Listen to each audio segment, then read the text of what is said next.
쿠팡과 나머지 반쿠팡 연대가 이제 새롭게 이루어지고 있다는 거죠. 그쵸. 즉 택배사조차도 쿠팡을 저대로 두면은 우리 물량을 다 뺏어간다. 즉 쿠팡에서 지금 하고 있는 로켓 배송뿐이 아니라 로켓 그로스에 있는 저 업체들도 쿠팡의 주가가 뭐 저기 뭐 회원제 상승 이후에 계속 올라가네요. 예. 거의 23달러까지 갔네요.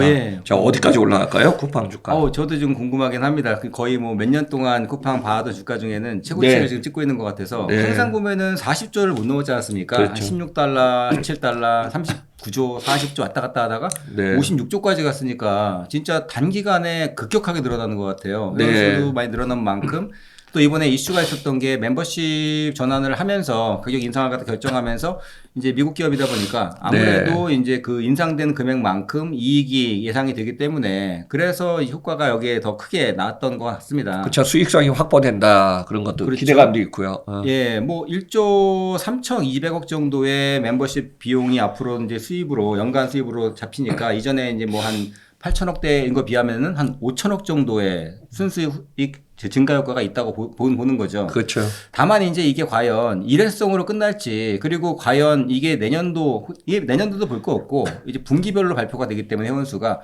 만약에 하반기라든지 4사분기에 지금 1,500만 명에서 뭐 1,400만 명대로 떨어진다 그러면은 네. 사실은 이거는 재앙이 될 수도 있어요.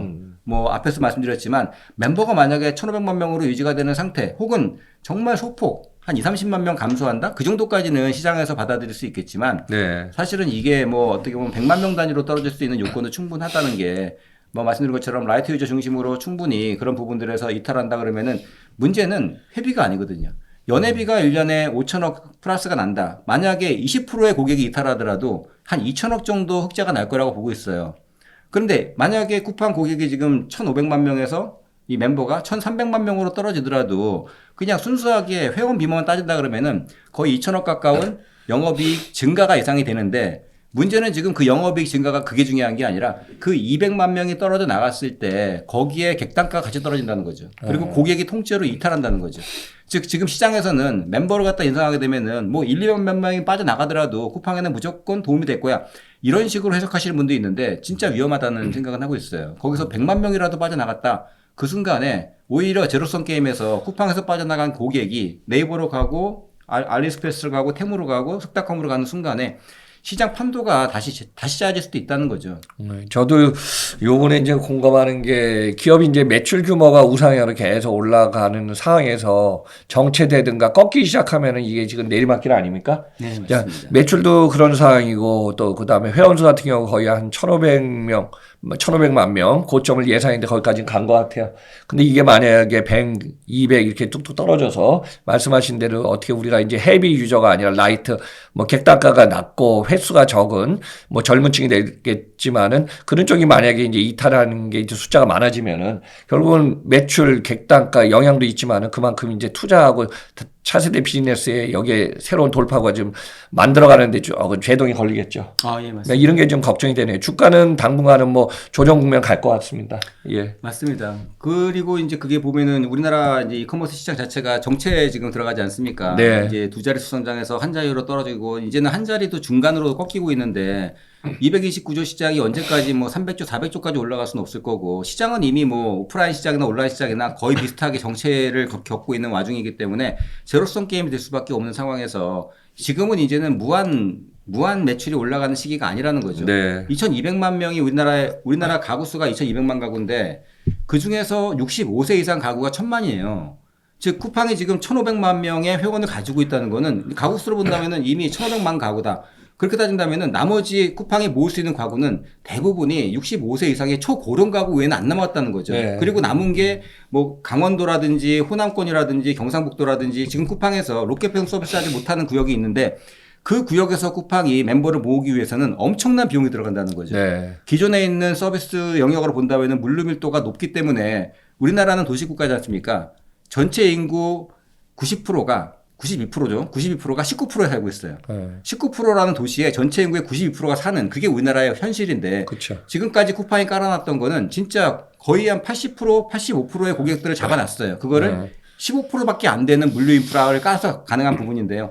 거꾸로 말한다면 지금부터 쿠팡이 깔라는 데는 강원, 호남, 아니면은 뭐 이런 경북 이쪽에 정말 엄청나게 넓으면서 인구는 얼마 없는 데로 물센터를 갖다 깔아서 네. 2027년까지 100% 로켓 배송하겠다 그러고 있는데 네. 결과적으로는 지금까지 들어왔던 비용이 6조라 그러면은 그 100%를 하기 위해서 90%를 서비스를 하기 위해 가지고 들었던 돈이 6조면은 나머지 10%를 하기 위해서 또 1조가 들어갈지 2조가 들어갈지 그걸 장담을 못 한다는 거죠. 네. 엄청나게 큰 비용이 들어가야지 나머지 100%를 할 수 있기 때문에 그 소수의 고객들을 혜택을 갖다 물론 뭐 제외시키라는 얘기가 아니라 네. 그 속도도 조절을 해야 되고 다시 한번 얘기하지만 기존의 서비스를 받던 고객들한테 서비스가 저하된다거나 비용이 증가가 된다면은 오히려 그 나머지 10%를 잡기 위해 가지고 90%의 고객이 요동을 친다면은 그게 굉장히 위험 부담이 있는 거기 때문에 네. 이번 멤버십 인상에 그만큼 좀 우려의 시선도 같이 보고 있는 그렇게 보고 있는 사람들도 많이 있다라고 보시면 될 것 같아요. 그리고 쿠세권이 70에서 뭐 목표를 갖다가 뭐 알리에 진출에 따라서 뭐 그 거의 한 뭐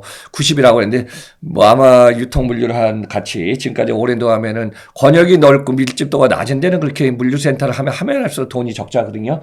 이거는 뭐 90을 채운다. 제가 기억나는 게 2년 전에 작년인가요? 함양이 드랍됐고 그다음에 전부 완주가 2, 3년 전에 드랍되지 않았습니까? 네, 결국 뭐냐면은 우리나라 인구 쇠퇴 도시가 소멸 도시가 많이 있어요. 그래서 정부에 이제 지원책을 좀 주기는 하는데 결국 인구 땅은 넓은데 인구가 많지 않고 밀집도 배송이 안 돼요. 사실 이커머스에서 지금 쿠팡이 거의 독주 체제 같지만은 대다수 유통공영이 다 이제 기부합한 게 뭐냐면은 배송비가 너무 많이 들었고 안정적 물동량이 차 올라야지 수익구조가 돌아가지 않습니까?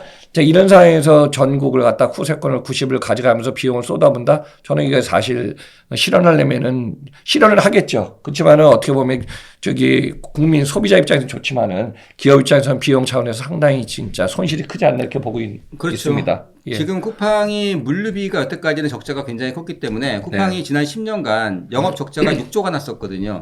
영업 적자 6조가 난 거는 거의 100%다 물류비 때문에 났다는 거라고 보시면 되겠죠. 물론 뭐 거기에는 뭐 신사업 비용도 일부 포함하고 여러 가지 OTT 비용도 있겠지만 그동안 쿠팡이 순수하게 본다면은 거의 대부분의 적자 비용은 90% 이상 적자 비용은 물류비 때문에 적자가 났던 거였었고요. 네. 그 10년이 지나서 로켓 배송 서비스 한 지가 10년이 됐죠. 이제 2014년부터 2024년도 거의 왔을 때. 10년 됐네요. 그렇죠. 이제. 네.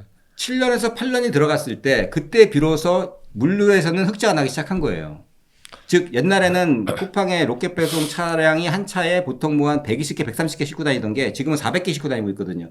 그 정도까지 고객 주문이 들어서 물류 밀도가 높아졌는데 그 밀도가 높아진 지역이 지금 쿠팡이 로켓 배송을 하고 있는 지역이고 그 나머지 지역들이 지금 문제라는 거죠. 나머지 네. 지역들이 지금 쿠팡이 또 거기에 들어가서 물류센터를 구축하고 또 물류 킥플렉스를 모집을 하고 그때는 지금하고 똑같이 적자 구조로 또 몇 년을 갖다 가면서 그 시장을 또 키워야 된다는 거죠. 근데 기본적으로 그 시장은 인구가 많은 시장이 아니기 때문에 그렇죠. 그 시장은 앞으로도 흑자가 아니라 적자 규모를 얼마큼 줄이느냐 그런 관점으로 접근하는 그런 시장이기 때문에 쿠팡으로 본다면은 상징적으로는 국내 2027년도까지 로켓 배송 100% 하겠다. 굉장히 좋은 캐치프레이즈인데 네. 이게 기업 관점으로 전략 관점으로 본다면은 과연 그게 100% 선택과 집중해서 모든 걸 다 할 수 있느냐.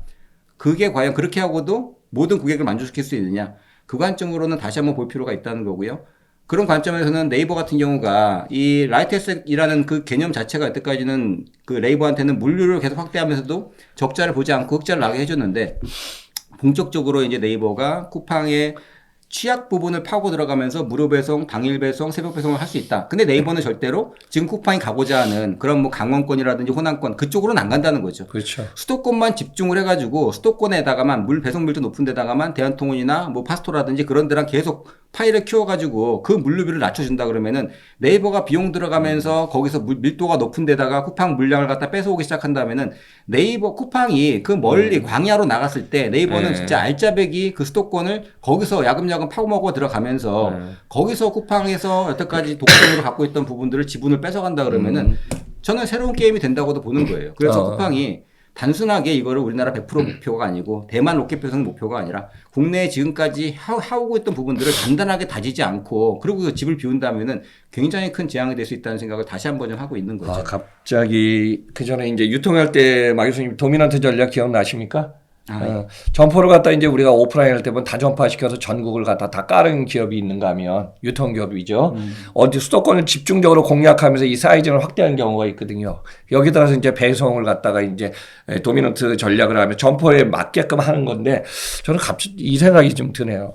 그러니까 쿠팡이 쌓아올린 밀집도 쪽에 네이버가 공세를 하다 보면 네이버가 쿠팡에 뭐 이제 회원비 인상도 있지만 쿠팡의 물량을 가져갈 수 있고 그러면 네이버 같은 경우는 말씀하신 대로 전국 권역이 아니라 밀집도가 많고 그래야지 당일 배송이나 일요일 배송 물량이 증가해야지 이 수익 구조라도 이 서비스가 되지 않습니까? 그렇죠. 그래서 이런 부분으로 오히려 시커머스의 영향도 있지만은 이번 기회에 네이버나 신세계나 관련된 기업들이 아마 점차 탈쿠팡이 되면 이거 뺏어갈 수도 있는 그렇죠. 좋은 기회가 되는 거죠. 그리고 또 하나 이게 재밌는 구도가 그동안에는 이 택배 업체들이 쿠팡하고 사이가 그렇게 나쁘진 않았었다는 거죠. 네. 뭐 몇 년 전까지만 하더라도 쿠팡에서 거기서 나오는 물량이 택배사로 넘어가면서 한진이라든지 경동택배라든지 그런 택배사들한테 굉장히 큰 또 도움이 됐던 것도 사실이고요. 그러다가 쿠팡의 이제 물류 인프라가 커져 나가면서 이제 본인들로 다 가져가지 않았습니까? 그렇죠. 그래서 뭐 이런 한진에서 갖고 가고 있던 연간 뭐 한 7, 8천만 개에 달하는 물량도 회수를 갖다 해오고 그러다 보니까는 이제는 쿠팡과 나머지 반쿠팡 연대가 이제 새롭게 이루어지고 있다는 거죠. 즉 그렇죠. 택배사조차도 쿠팡을 저대로 두면은 우리 물량을 다 뺏어간다.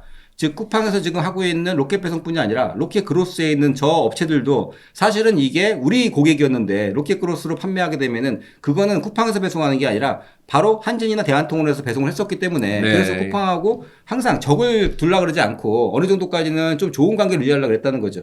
근데 지금 이제 쿠팡이 로켓 그로스까지도 굉장히 확대해 나가면서 그동안에는 쿠팡에서 팔고 한진 대한통운에서 배송하던 그 물량까지도 쿠팡 안으로 계속 끌고 들어와 버리니까 위기의식을 느낄 수밖에 없고 지금은 이제는 더 적극적으로 이 대한통운 한진과 네이버 같은 이런 플랫폼과 이 물류 플랫폼이 같이 이 커머스 플랫폼과 물류 플랫폼을 같이 연결하는 것도 훨씬 더 끈끈해지고 강해지고 있다는 것도 이게 또 다른 또 변수가 될 수 있는 요인이 되는 거죠. 그렇죠. 기업이 뭐 이커머스 기업이 되든 B2C가 되든 자기네가 자사 물동량을 밀집도에서 할 때는 차량이나 이거 어떤 고정비를 쓰지 않습니까?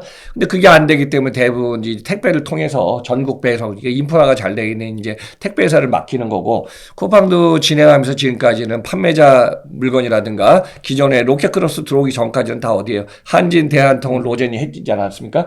근데 로켓크로스 들어오면서 어때 보관부터 하포장부터 배송까지 자기네가 이제 말하자면은 쿠팡 풀필멘트 CFS를 만들어 놓고 그 다음에 쿠팡의 딜리버리 서비스를 만든 게 CLS죠. 로지스틱스. 그러니까 인프라를 다 갖추다 보니까 모든 걸 갖다 자체적으로 원스톱 서비스가 가능하다 보니까 택배 기업들하고 제휴 관계 이거는 그냥 점점 없어진 거네요. 그러니까 그렇죠. 이 부분이 택배 기업 입장에선 진짜 어느 기업하고 해서 일단 물동량을 창출해야 되니까 중국의 시커머스 직구 상품도 어떻게 보면 호재가 된 거죠. 그렇죠. 이게 쿠팡 같은 경우에는 사실은 만인의 적이었다는 공공의 적이었다는 네. 얘기가 이제 점점 명확해지고 있는 게 그렇죠. 뭐 어떻게 보면은 이런 일반적인 이 제조사들 공급업체들하고는 이미 뭐 이런 가격 그렇죠. 내고 때문에 이런 공급가 싸움 때문에 틀이 틀어진 게 굉장히 오래된 얘기고요. 아직까지 CJ 대한통운하고 CJ하고도 그게 아직까지 해묵은 그 감정이 안 풀어질 정도로 아직까지도 각을 세우고 있는 마당이기 때문에 공급사하고도 적이 되고 있고요. 또 하나는 여태까지는 수평적으로 관계를 유지해오던 이런 물류사들하고도 택배사들하고도 적을 두고 있다는 거죠.